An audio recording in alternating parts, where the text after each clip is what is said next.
വിശുദ്ധ കുർബാനയെ ജീവന തുല്യം സ്നേഹിച്ച ഇമൽദ ലംബർത്തിനി എന്ന പെൺകുട്ടി ആദ്യ കുർബാന സ്വീകരിച്ച അന്ന് തന്നെ ഈശോയുടെ അടുത്തേക്ക് തിരികെ പോയി. ആ കുഞ്ഞു മാലാഖയുടെ തിരുനാൾ ദിനമാണ് മെയ് 12.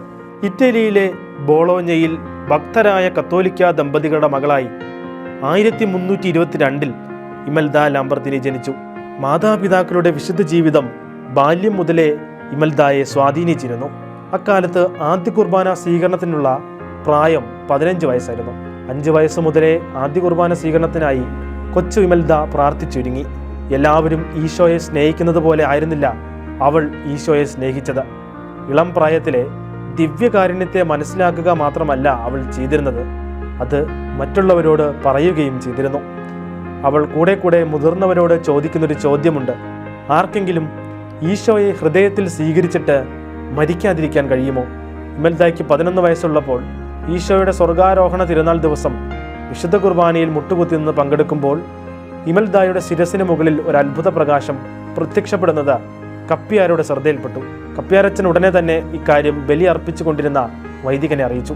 അത്ഭുത പ്രകാശത്തിന്റെ പൊരുൾ മനസ്സിലാക്കിയ വൈദികൻ പ്രായമാകാതിരുന്നിട്ടും അവൾക്ക് പ്രഥമ ദിവ്യകാരുണ്യം നൽകി. ഈശോയെ ആദ്യമായി സ്വീകരിച്ച സന്തോഷത്തിൽ വിശുദ്ധ കുർബാന കഴിഞ്ഞും ഈശോയ്ക്ക് നന്ദി പറയാനായി അവൾ ദേവാലയത്തിൽ കഴിച്ചുകൂട്ടി. മണിക്കൂറുകൾ കടന്നുപോയി.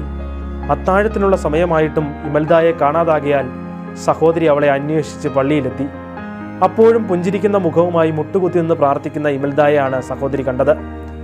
കൂട്ടിക്കൊണ്ടുപോകാൻ സഹോദരി തട്ടി വിളിച്ചെങ്കിലും ഈശോയെ ആദ്യമായി സ്വീകരിച്ച സന്തോഷത്തിൽ 1333 മെയ് മാസം 12-ാം തീയതി 11-ാം വയസ്സിൽ ഈശോയോടൊപ്പം അവളുടെ പാവനാത്മാവ് സ്വർഗത്തിലേക്ക് പറന്നുപോയിരുന്നു. ആർക്കെങ്കിലും ഈശോയെ ഹൃദയത്തിൽ സ്വീകരിച്ചിട്ട് മരിക്കാതിരിക്കാൻ കഴിയുമോ എന്ന ഇമൽദയുടെ വാക്കുകൾ അവളുടെ ജീവിതത്തിൽ തന്നെ അന്വർത്ഥമായി. 12-ാം ലിയോ പാപ്പ 1826 ഇമൽദ ലാംബർത്തിനിയെ വാഴ്ത്തപ്പെട്ടവരുടെ ഗണത്തിലേക്ക് ഉയർത്തി. ആദ്യ കുർബാന സ്വീകരിക്കുന്ന കുട്ടികളുടെ മധ്യസ്ഥയാണ് വാഴ്ത്തപ്പെട്ട ഇമൽദ ലാംബർത്തിനി.